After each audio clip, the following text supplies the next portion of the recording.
Welcome to a typical damp day in April at any UK racetrack. Today we have 265 kilogram of Hayabusa that's pumping out 187 brake horsepower, and we have a race rider eager to turn all those electrics off just to prove that he can get the most out of the bike and it's not the electrics doing all the hard work for him.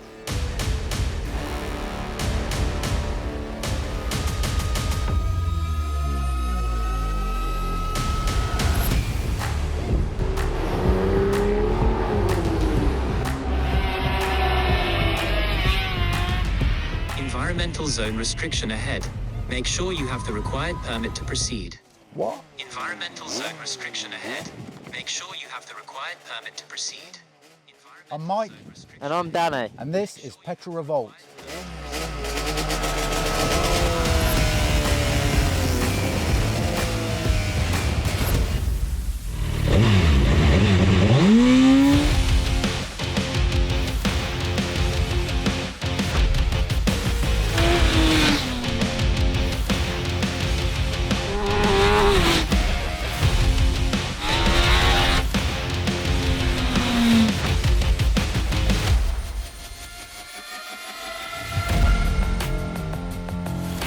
Welcome back to Petrol Revolt. In this episode, we're going to see how Danny got on with the Hayabusa around the circuit.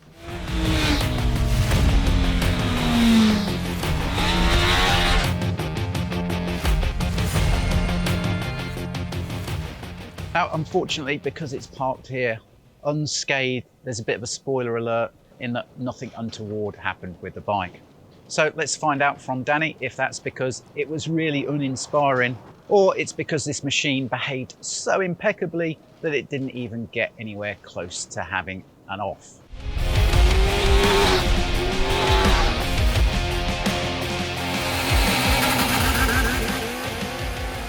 So then, Danny, what do you reckon about the Hayabusa around the track? You know what? I was pleasantly surprised. I come from a tough weekend out in Misano.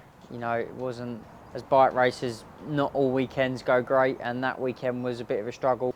To be honest, towards the end of the weekend wasn't so bad. It was quite enjoyable in the end, but still, I got home that morning not particularly overjoyed to be riding a bike again. I got on it and I was pleasantly surprised. I didn't want to get off it. It really was an amazing motorbike to ride, and when you're actually riding it, you wouldn't imagine it to be so big and so heavy because it was so rideable and rider friendly. Well, I did say the bike is going to manage to get back to Suzuki unscathed, but I think I can tell that you had a good time of it because there's nothing left of that rear tyre, and you did a tyre in pretty much a day. Well, Suzuki know me quite well, so they would have known that we'd have had a bit of fun on it, and yeah, it really didn't disappoint.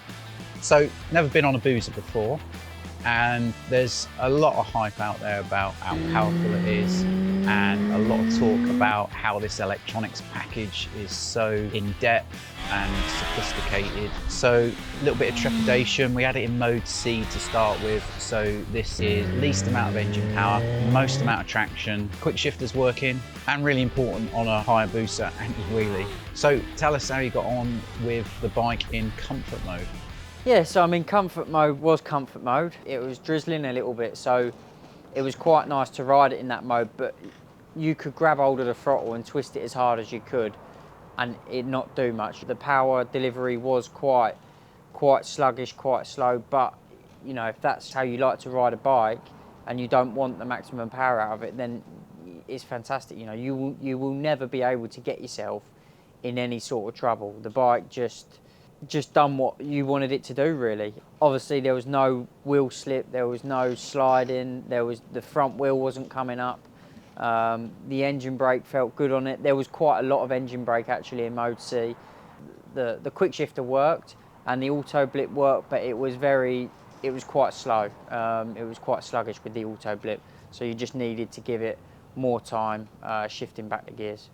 So that circuit that we use is slow speed. There's some real tight corners in it, and as we can see on these video clips, you weren't holding back on the amount of gas that you're using coming out of bends. No, that's what I mean, you know, it was a slow speed circuit, right? We might have second, third gear maximum on the booster, and a lot of people think that the booster's just made for straight lines, because I thought that as well to begin with. And when we got it on the circuit, that's why I was so pleasantly surprised, because I thought it was going to be horrible to ride around there, and it really wasn't. It was a lot of fun, you know, and as we went through the modes, the bike changed its reaction and the way it behaved. They were nice steps, you know, they really were nice steps between each mode, and they are the standard modes. And with this, you can do a lot more to it. So you then put it into mode B, basic, after you got a little bit more confidence in it. I mean, something that isn't changeable between the modes is ABS. So even when you're in comfort mode, as we can see on the video clip, you are absolutely barreling into the right-hander after the straight. The Hayabusa automatically applies a certain amount of rear brake just to balance the bike up. So how did that feel when you were obviously on the ABS coming into that right-hander? Yeah, I think in the Hayabusa in general has got its weight spread out quite good. So it has like the dual brake control on it as well. So obviously when the front's diving too much, it uses a bit of rear brake and distributes the weight quite well. But the ABS did work really well on it. You know, a lot of bikes, I've rode some bikes in the past where the ABS, when you're holding on the front brake and it obviously detects that the front's going to lock, it just releases the brake, and it's a real horrible feeling because you're sort of in no man's land with that. With this, it was kind of, it would bring it on and off, which you can feel then what the bike's actually doing, rather than just feeling like you're going to go straight on. You can feel the brake coming back on, you can feel it releasing. So for me, that was a massive plus point with this ABS, because normally with ABS, you just have no feeling whatsoever and you feel like you're going to tuck the front. But with this, you could actually feel what was going on. And from higher RPM, it's got maximum power, but compared to mode A, mode B has just got slightly less low speed torque. What did that step feel like? yeah, mode B it just takes longer to get there. That's pretty much all it is. It just reduces how fast it goes through the RPM. The difference between mode B and A, again, was a good step for people who maybe aren't so confident when they first get on a Hayabusa, because you look at it, it's a bit intimidating, isn't it? And so even if you start off in mode C and you think, oh, you know, this isn't very quick, then you go mode B and it gives you a little bit more. And then when you get more confident, you can go in mode A. And then when you get in mode A, you're like, oh, this is what it's all about, you know. But yeah, mode B was a brilliant mode. Again, you can take liberties with it. You can take liberties with the traction control with that. It doesn't really step out. It doesn't step out at all. But just when you get it on the big part of the tyre and it understands that it's now in a straight line, that's when it starts to feed you the power. So then going into mode A, it's on setting 1 out of 10, the least amount of traction. It's got full power. Quick shifter is more sensitive, so it's got auto-blipper function. So it looked like you were enjoying yourself in mode A, and then you decided to take the big leap of faith, which was to turn everything off and control it manually. Yeah, so mode A, when I went from B to A, I got a smile on my face because it just sort of unleashes the B sort of thing. But it was nice, it was controllable. The auto blipper was more sensitive than C. I think it was the same in A and B, the auto blipper, and the quick shifter response was the same. The engine brake in B and A was similar as well. In C, there was more engine brake to obviously aid you for the corner. But yeah, when I got in A, I could start having some fun with it, was starting to slide it, you know, it would sort of come out and it would stay there, you know, which was nice because it was a comfort and you can have fun sliding it. Unfortunately, the weather, it started drizzling a little bit more, and we decided to turn everything off and see what that was like. And I was a little bit unsure going around the track. There was only one left corner, so I was always real careful through there because the temperature in the tyres, but in the right handers, you could start having some fun with it, you know, on the exit, start spinning it up and just start playing around with it. And the nice thing about this bike, not just with the power and the electronics package, but the way they got the suspension set up, just how it is genuinely, you can feel what is going on. So you can feel the bike underneath you, and as a rider, that's all you want. When you ride something as stiff as a board, you can't you can't feel anything, and then you have no confidence. Whereas this, you can feel everything what's going on, and I thought that was fantastic. So you could take liberties, and even with the traction control turned off, you could take liberties because you could feel where the bike was.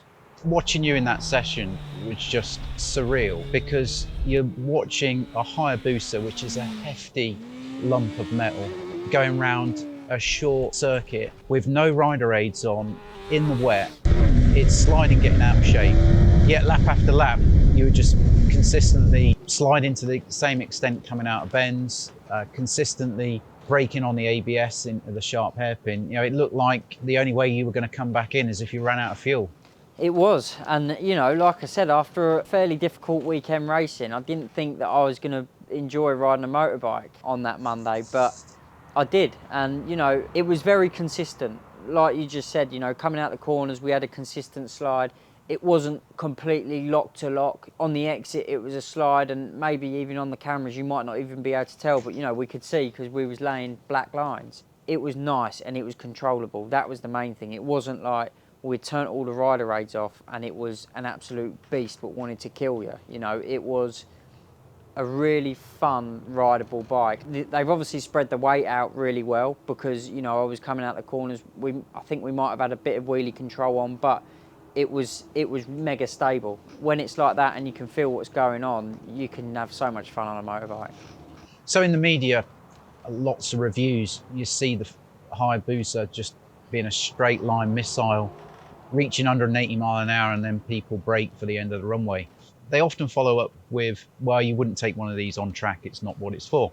I think all sort of level of riders can use this bike, which I'm really surprised with, because you do look at it and it does look intimidating. You know, it's big, it's heavy, it's powerful. But riding it, you can't feel the weight. You know, the way it turns, the way it moves, you can't necessarily feel how heavy the bike is. I mean, you know, I'm a little person. You know, it wasn't a struggle for me to change direction on it, which was fantastic. You got the different power modes, so if you don't want it in a fast power mode and you don't want to scare yourself, you can have it in that. If you want to go on circuit with it, I had great fun, you know, in mode A and with the electronics off.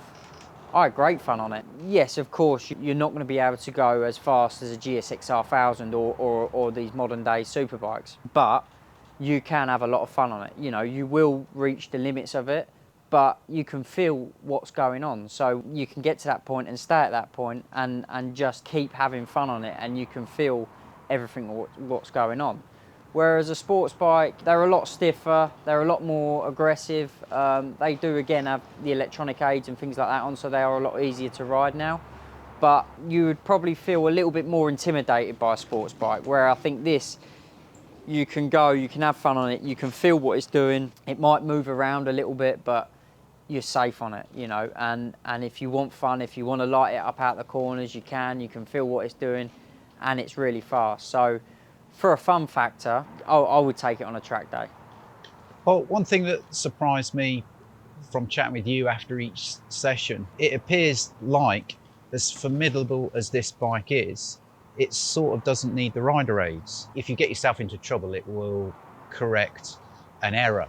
But if you didn't take the bike past the limit, then it's safe to say that it doesn't really need its rider aids. No, exactly, and that's where Suzuki have done a good job with balancing the balance of the bike. You know, the rider aids, they'll help someone who's not as confident, but I would say myself, I would like all the rider aids off. Obviously, it'd be nice to have the quick shifter and the auto-blip, but you know, ABS, traction control, maybe a bit of wheelie control on this, but you know, that's a maybe. And maybe a set of slicks. I think it'd be an awesome bike to ride around the track.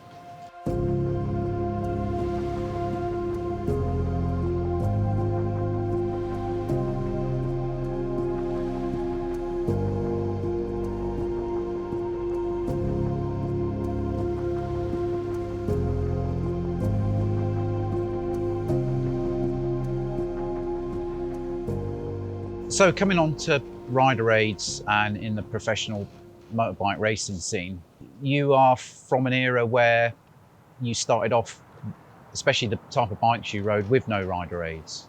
Yeah, so I started riding 125s when I was young, no rider aids whatsoever. then we didn't have the option of engine braking, auto-blip or anything like that. We did have a quick shifter. That was it, you know. So I grew up with that, and as I've grown up throughout my career, obviously electronics have come more into it.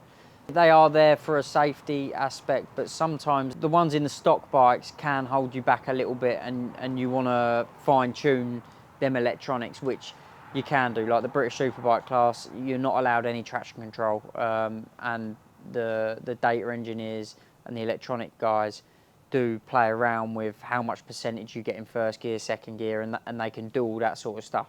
But in BSB, they're not allowed. I think it's anti-wheelie and traction control. So the guy behind the computer is just as important as the guy sitting on the bike as well. So if we were to go through some rider aids, what's your number one must-have that you find most useful out on circuit? I would say the number one would be the auto-blip, because the auto-blip works in such a way that it doesn't use the clutch.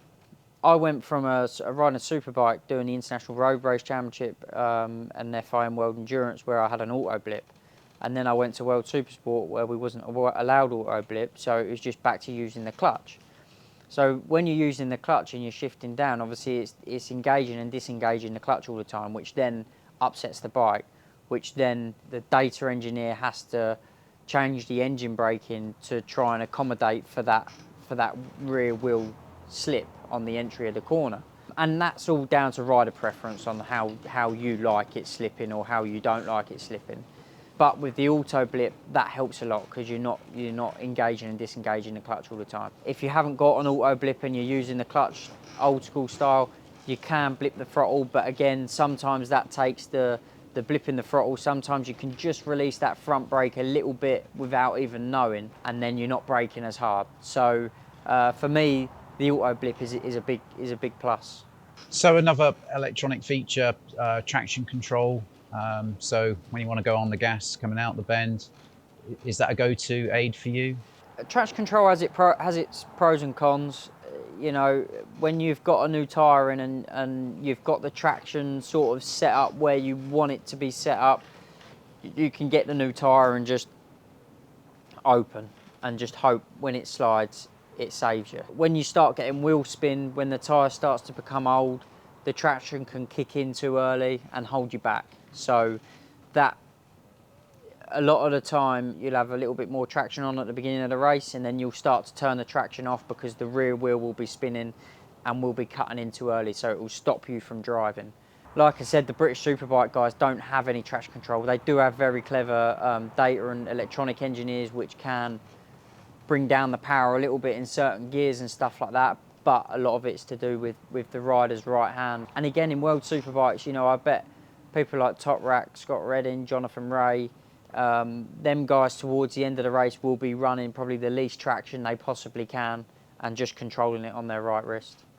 So I talked about traction control then. You know, what if you've stood it up on the fat part of the tyre early, you've given it a load of gas, how important is wheelie control to you? On a superbike, that's what you need to do. You know, you're not going to get the maximum out of the bike if you're still on the side of the tyre on the exit of the corner because you've not got the maximum amount of rubber on the floor. So wheelie control is quite important. Again, you can try and control it with the rear brake, but there's only so much power a rear brake can give you, especially on the stock bikes. You know, MotoGP bikes and that might be a bit different, but wheelie control will definitely help. You can help it as well with your right foot, or now they have like BMX rear brakes or thumb rear brakes now.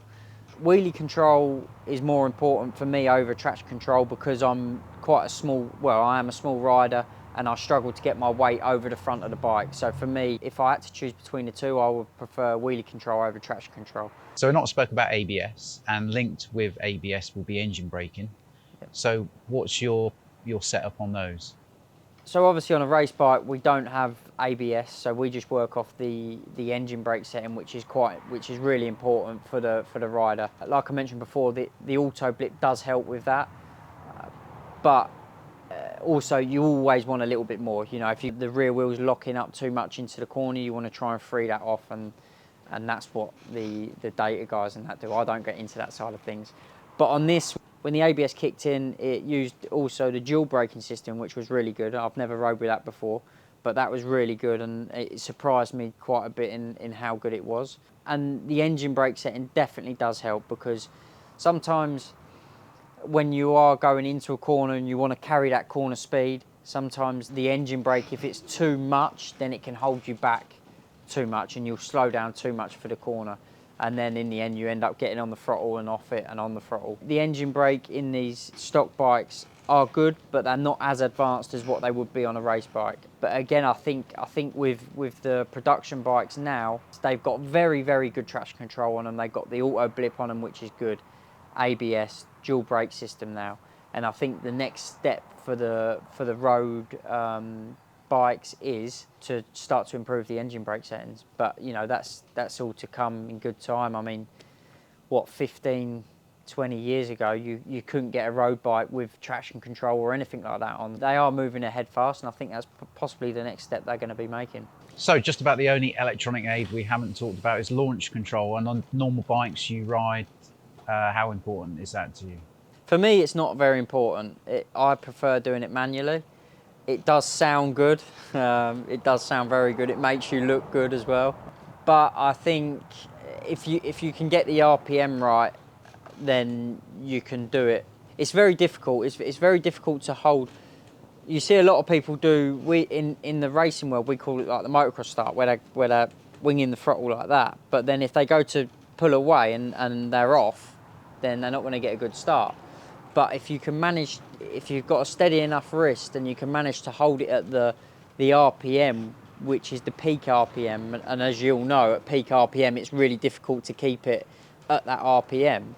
But if you can manage to do that, then you'll get a better start, 100%. But managing to do that is really difficult. So the launch control aids that. So, you know, it will just take it up to that RPM and you'll hold it there, and then you do the rest with the clutch. It doesn't necessarily mean you can just dump the clutch, but it does mean that, you know, it will hold it at the RPM you need to hold it at. So if you haven't got a steady wrist, then yeah, it will help you, yeah.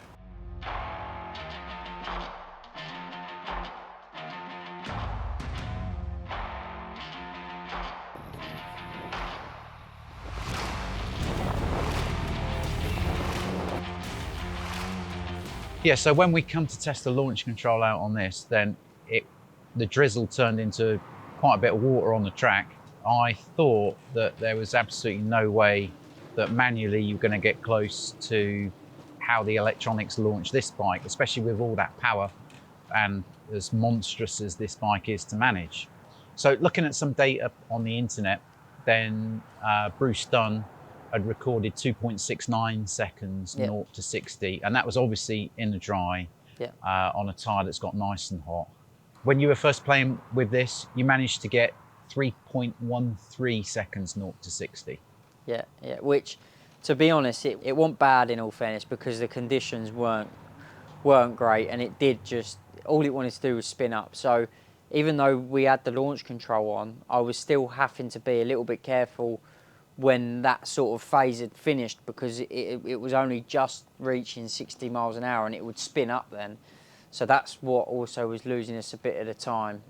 So you had to just try and control it a little bit on your wrist. But the problem is it was it was so fun when it was spinning up. It sounded brilliant, you know, just pulling away and it just spinning up. It sounded amazing and it felt good on it as well. But it's not the quickest way, unfortunately.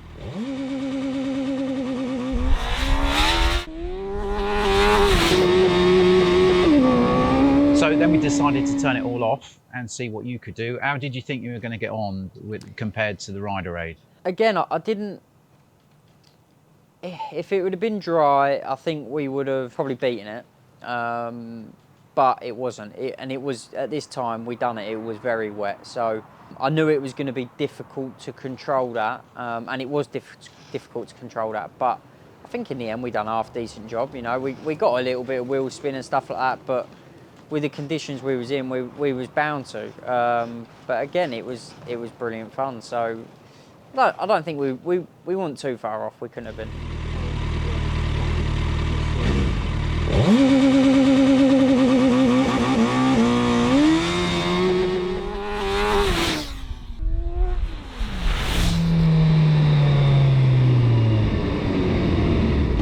Well, you actually did do really good.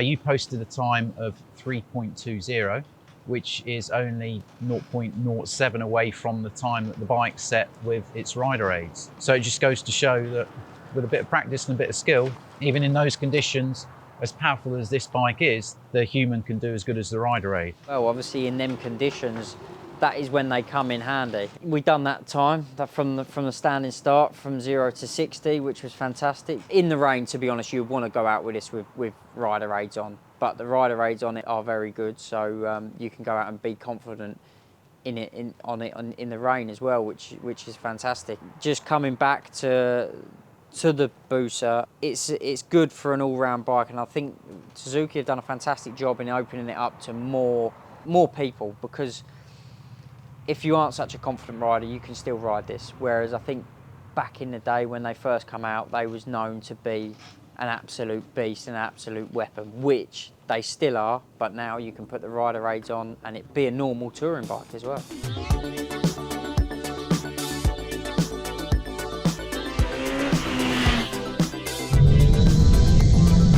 Don't forget to hit the subscribe button and hit the bell notifications so you get the next episode of us talking about the Hayabusa.